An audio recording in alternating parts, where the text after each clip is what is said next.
Rosa Ortiz Paz nos presentarán la ponencia La enseñanza del tiempo histórico, problemas y propuestas didácticos de la Escuela Normal Superior de México.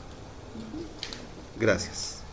Pues nuestra ponencia trata sobre el tiempo histórico, los problemas y su enseñanza. La siguiente, por favor. Ok.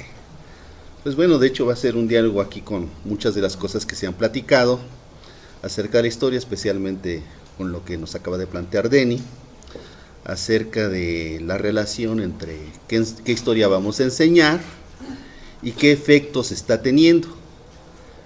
Gracias a las actuales reformas estructurales en educación, pues hay un desasosiego, inquietud entre los 30,000 profesores de historia en educación secundaria que tenemos en el país. Y para darles el dato más preciso, pues tenemos alrededor de 2 millones de alumnos adolescentes que toman 4 sesiones, 4 clases de historia a la semana, de un total de 150 al año, de un total de 300 en el ciclo secundario. Entonces, es el sistema escolar donde la historia más se trabaja, más se desarrolla, y donde en estos momentos hay una gran inquietud sobre pues todo lo que va a pasar, ¿no? Lo que dice el doctor Barroso sobre el azar, ¿no? El problema que tenemos los profesores normalistas, que somos Rosa y su servidor, es cómo le hacemos para todo esto que plantea el doctor Barroso con esa super complejidad, Von Wright, ¿no? Hempel. O sea, ¿cómo le hacemos para llevar a eso al aula de secundaria sin que pase lo que dice Denny, pues que acabamos con el cerebro de los alumnos si es que eso se pudiera hacer, ¿no? Y realmente ese es el problema principal que en estos momentos tenemos. Ustedes saben perfectamente pues que la cultura del alumno adolescente pues está muy lejos de lo que plantea el currículo oficial.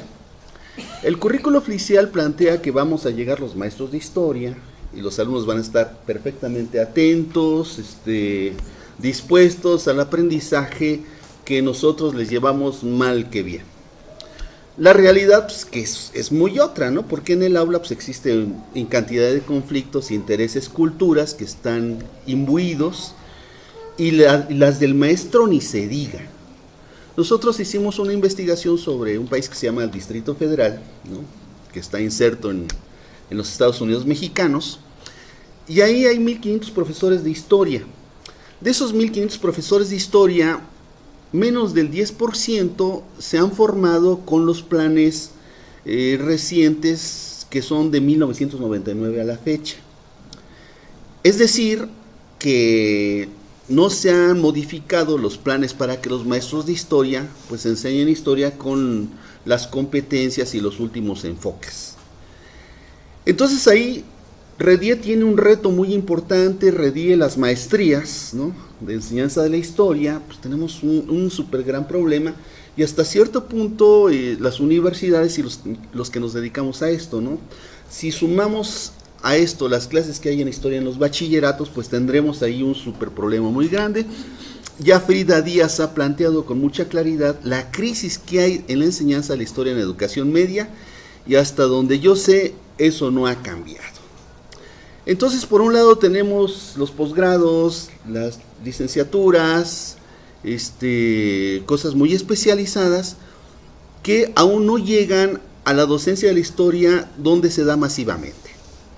Entonces nosotros partimos de esta crisis de la enseñanza escolar que con estas reformas neoborbónicas pues el país se va a volver muy, muy efervescente, y tenemos que estar bastante atentos a cómo podemos intervenir. La siguiente, por favor. Bueno, al parecer el sistema, la llegada al poder del PRI va a recuperar la función transmitiva de las historias, de la historia nacional, de la historia oficial, y en eso al parecer se va a enfocar. Parece que las últimas tendencias son a este respecto. El problema de enseñar lo que dice Denny, procedimientos, metodologías, teorías de la historia, pues parece que ese problema nunca pasó por las aulas de educación básica ni la de media, ¿no? Las propuestas constructivistas que se planteaban en trabajar con procedimientos, pues realmente nunca llegaron, ¿no? Porque nunca se capacitó a los profesores de historia para hacer esto. Y finalmente nosotros llegamos a una situación diferente a partir de nuestra práctica en la escuela normal, ¿no? ¿Cómo vamos a formar a los niños en historia sin aplastarlos con la teoría, sin aplastarlos con la historia oficial, ¿no? Pero también un poquito en la situación de las culturas de los propios alumnos, porque los alumnos, como decían en una mesa anterior, pues somos diferentes, los del norte, los del centro, incluso en el mismo país Distrito Federal, pues hay gran diferencia entre la zona norte, la zona sur, ¿no? Entonces necesitamos un nuevo paradigma de enseñanza de la historia, que nosotros le hemos llamado de educación histórica, y que pasa por un contacto con las fuentes de forma sensible, también racional, pero sobre todo funcional. Si vamos a lo que dice el doctor Barroso, pues el hombre está en su circunstancia enfrentando problemas, entonces la historia debiera de enseñarnos a resolver esos problemas. Y esos problemas son para el adulto, el anciano y también para el adolescente, ¿no? Es la misma situación problemática. Los datos que nos dan sobre el aumento del suicidio en México reflejan eso, que la gente no está adquiriendo opciones de solución a sus problemas. Y una buena respuesta es el suicidio, ¿no? Entonces, detrás de esta situación hay una gran necesidad de reenfocar la enseñanza de la historia y desde nuestro punto de vista darle un enfoque sensible, racional y funcional. La siguiente, por favor. El alumno parte de su tiempo vivido, ¿no? Es el tiempo en donde, como dice el doctor Barroso, está en su circunstancia y a partir de ahí está viviendo la enseñanza. La enseñanza es también un tiempo reglado.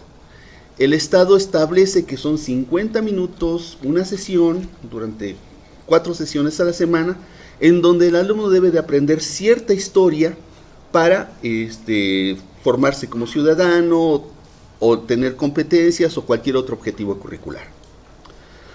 El problema es que ese tiempo concebido curricular que está en los libros de texto o en los programas o en la mente del docente quiere insertarse en el tiempo vivido del alumno, pero hay un intermedio que es el tiempo percibido, que es el momento en que se está viviendo, en donde esa transmisión de conocimiento se va a dar o no se va a dar. La mente del alumno puede estar en otro lado mientras el maestro está pidiéndole que lea o que escuche o que atienda, etcétera, etcétera, y el tiempo vivido del alumno va a ser otro. Entonces ahí tenemos una complejidad en el aula muy particular, y nosotros vemos que no se puede enseñar el tiempo concebido, lo que quieren los historiadores o los metodólogos constructivistas, sin trabajar la percepción del tiempo, las representaciones, las creencias del alumno. Porque finalmente las personas responden a su circunstancia en función de sus creencias, o en principio en función de sus creencias, en función de sus reacciones al tiempo histórico que nosotros hemos clasificado más adelante. La siguiente, por favor. Este tiempo percibido tiene dos fuentes. Por un lado, las culturas mediáticas. O sea, el adolescente actual y nuestro alumno normalista que tiene 20 años, su cultura es una cultura mediática. Ya las culturas, digamos, tradicionales basadas en la religión, en la colonia, el barrio, las tradiciones familiares, esas ya se han dispersado. Lo que actualmente prevalece como una cultura mediática que le da sentido a las respuestas del alumno son las culturas mediáticas. Obviamente nos referimos a la televisión, la radio ya no tanto, ojalá fuera la radio, pero no es la radio, es la televisión, es el internet, ¿no? Entonces, a partir de esto es como se está conformando la visión cultural de los alumnos con los cuales van a la escuela y asimilan la historia que el currículo les da, los libros de texto o los maestros. Y por otro lado, ese tiempo percibido está en función de la experiencia vicaria, que es un concepto muy importante. El alumno confronta al mundo con sus creencias y valores. Sin embargo, no siempre le resuelven los problemas, por lo cual se le crea una situación de choque, de contradicción, en donde el alumno requiere, toma una experiencia vicaria que le va a permitir cambiar esas actitudes. La siguiente, por favor. El tiempo concebido, cuando menos de forma curricular, implica ciertas teorías, el positivismo, el marxismo, cosas que mencionó acá el doctor Barroso, pero también las representaciones que el Estado y la sociedad pretenden que lleguen con los alumnos, que son las historias, ¿no? Las historias oficiales, las master narratives, pero también las memorias particulares. Me sorprendió la noticia de que en Michoacán los maestros regresan a clase, pero ahora dicen que ellos van a dar su propio currículo, el propio sentido que quieran a los contenidos escolares, lo cual me parece muy interesante, pero que habrá que ver qué va a suceder en ese caso. La siguiente, por favor. Nosotros detectamos 4 reacciones del alumno y también de toda persona hacia el cambio histórico. Y estos son importantes porque los contenidos históricos que manejemos, sean narrativas, sean procedimientos o sea interacción con las fuentes, están en función de las reacciones que tienen las personas hacia el cambio histórico. Detectamos que una buena mayoría de alumnos son conservadores hacia el cambio histórico. Buscan que no afecte su vida cotidiana, sus costumbres, ¿no? Sus creencias, las preservan. Pero otra buena parte de los alumnos, ya más apegada a la cultura mediática, es presentista. Ayer Javier nos presentó el caso de la música, ¿no? Cómo la música está reflejando lo que realmente sienten los adolescentes. Entonces, a través de la música, de la moda, de una serie de expresiones culturales, el alumno busca romper con ese valor, esa cultura conservadora, y la confronta con un presentismo que tampoco va hacia ningún lado en específico, ¿no? Sabemos que es la cultura más anglosajona, más consumista, ¿no? Que difícilmente está reflejando una visión diferente de lo que es el mundo actual. De forma marginal, pero también existen, tenemos los grupos tradicionales que conservan una cultura regional o familiar, ¿no? Y por otro lado, un muy pequeño sector progresista que ve al tiempo como la oportunidad de un cambio estable. La siguiente, por favor. Entonces nosotros decimos que se tienen que trabajar, y aquí respondiéndole un poco a Denny, ¿no? 3 aspectos para que no suceda esto con este aplastamiento con los alumnos. En un principio, el alumno sí tiene que comprender las narrativas, porque finalmente estamos dentro de ese mundo de las narrativas. Las personas no reaccionan de forma racional a su mundo, reaccionan en función de las narrativas que se van conformando de acuerdo a los diversos niveles que Egan ya nos ha mencionado, ¿no? Desde el lenguaje oral hasta el lenguaje escrito, el pensamiento abstracto y el pensamiento crítico. Entonces, de acuerdo a esos procesos evolutivos, el alumno puede comprender y reformular narrativas. Por otro lado, también no podemos renunciar al análisis racional. Precisamente hay una teoría didáctica muy importante que le llaman de las 5 Cs, que recoge lo que el doctor Barroso aquí nos dice tan particularmente, ¿no? La contextualización, la causalidad, la contingencia, que están relacionados con lo que va a ser el cambio, ¿no? Entonces, esa contextualidad, esa complejidad, esa contingencia es lo que pueden explicar el cambio. Y esto nos implica cómo planteamos en una clase concreta esa posibilidad de análisis complejo de lo que es la enseñanza de la historia. Nosotros tenemos una respuesta, pero pues nos tardaríamos mucho en dar la respuesta en este momento. Y por último, lo que planteamos es que se requiere una interacción sensible con las fuentes primarias. Nos referimos al patrimonio material e inmaterial con el que el alumno se debe de vincular del pasado. Debemos de ver al pasado como un patrimonio. Todo esto nos va a dar la posibilidad de crear lo que nosotros consideramos que es el eje de la enseñanza de la historia, que es la experiencia vicaria, ¿no? Que es la capacidad de cambiar nuestras creencias en función del conocimiento que tengamos del pasado para dar una respuesta diferente a los problemas que se nos van a presentar tanto en el aula como fuera del aula, como en el porvenir. La siguiente, por favor.